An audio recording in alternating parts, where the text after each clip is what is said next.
महाभारत युद्ध के बाद महाभारत का युद्ध समाप्त हो चुका था। कौरवों का विनाश हो गया और पांडवों ने हस्तिनापुर का राज्य संभाल लिया। लेकिन युद्ध के बाद भी पृथ्वी पर शांति पूरी तरह स्थापित नहीं हुई। गंधारी ने अपने 100 पुत्रों की मृत्यु का दुख सहा। जब उन्होंने देखा कि उनके सभी पुत्र मारे गए हैं तो वे अत्यंत क्रोधित और दुखी हुईं। उन्होंने श्री कृष्ण से कहा, हे कृष्ण, तुम चाहते तो यह युद्ध रोक सकते थे, लेकिन तुमने ऐसा नहीं किया। जिस प्रकार मेरा वंश नष्ट हुआ है उसी प्रकार तुम्हारा यादव वंश भी नष्ट होगा। गांधारी ने श्री कृष्ण को शाप दिया कि 36 वर्षों बाद यादव वंश का विनाश हो जाएगा। श्री कृष्ण मुस्कुराए क्योंकि वे जानते थे कि यह सब समय और नियति का भाग है। यादव वंश का अहंकार समय बीतता गया। द्वारका में यादव अत्यंत शक्तिशाली और समृद्ध हो गए। धीरे धीरे उनमें अहंकार आने लगा। एक दिन कुछ यादव युवकों ने ऋषियों का मजाक उड़ाने की योजना बनाई। उन्होंने संभा को स्त्री के वेश में सजाया और आशियों के पास ले गए। उन्होंने पूछा, हे महर्षियों, बताइए इस स्त्री को पुत्र होगा या पुत्री? ऋषियों ने अपनी दिव्य दृष्टि से सब समझ लिया। वे क्रोधित हो गए और बोले, इसके पेट से लोहे का एक मूसल उत्पन्न होगा जो पूरे यादव वंश के विनाश का कारण बनेगा। कुछ समय बाद वास्तव में साम के पेट से लोहे का मूसल निकला। यादव डर गए। उन्होंने उस मूसल को पीसकर समुद्र में फेंक दिया, लेकिन उसका एक छोटा टुकड़ा बच गया। समुद्र किनारे जहां वह चूर्ण गया वहां ऐरक नाम की घास उगाई। वही बाद में विनाश का कारण बनी। 36 वर्ष पूरे होने पर श्री कृष्ण यादवों को लेकर प्रभासपतान गए। वहां यादवों ने मदिरा पी ली और आपस में झगड़ने लगे। झगड़ा इतना बढ़ा कि उन्होंने समुद्र किनारे उगी ऐरक घास उखाड़कर एक दूसरे पर फेंकनी शुरू की। वह घास लोहे जैसी कठोर बन गई और उसी से पूरा यादव वंश आपस में लड़कर नष्ट हो गया।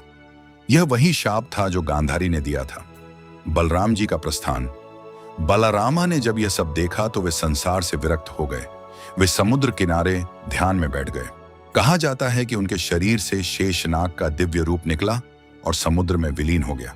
इस प्रकार बलराम जी ने देह त्याग दी। श्री कृष्ण का अंतिम समय। अब श्री कृष्ण समझ गए कि धरती पर उनका कार्य समाप्त हो चुका है। वे एक पीपल के वृक्ष के नीचे जाकर ध्यान में बैठ गए। उस समय उनका दाहिना पैर थोड़ा दूर फैला हुआ था। उसी जंगल में एक शिकारी था जिसका नाम था जारा। उसने दूर से श्री कृष्ण के पैर को हिरण की आंख समझ लिया।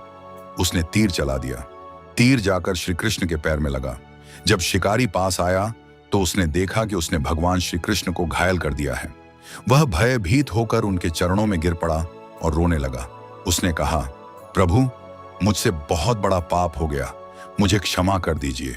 श्री कृष्ण ने मुस्कुराकर कहा, डरो मत, यह सब पूर्व निर्धारित था। बोसोन रामायण से जुड़ा रहस्य।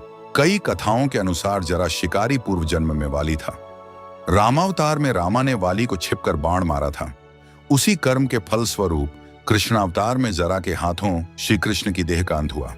यह कथा कर्म और नियति के सिद्धांत को दर्शाती है। श्री कृष्ण का देह त्याग तीर लगने के बाद श्री कृष्ण ने ध्यान लगाया। देवता आकाश से पुष्प वर्षा करने लगे। धीरे धीरे उन्होंने अपनी लीला समाप्त की और अपने दिव्य धाम लौट गए। उनके देह त्याग के साथ ही द्वापर युग समाप्त हुआ और कलयुग का आरंभ माना गया। द्वारका का समुद्र में डूबना। श्री कृष्ण के जाने के बाद द्वारका नगरी समुद्र में डूब गई। कहा जाता है कि केवल श्री कृष्ण का महल कुछ समय तक दिखाई देता रहा, फिर वह भी समुद्र में समा गया। आज भी गुजरात के समुद्र तट के पास प्राचीन द्वारका के अवशेष मिलने की बातें कही जाती हैं। इस कथा का संदेश, श्री कृष्ण की मृत्यु की कथा हमें कई गहरे संदेश देती है। अहंकार सबसे शक्तिशाली वंश को भी नष्ट कर सकता है। समय और नियति से कोई नहीं बच सकता। भगवान भी जब अवतार लेते हैं तो मानव जीवन के नियमों का पालन करते हैं। कर्म का फल अवश्य मिलता है।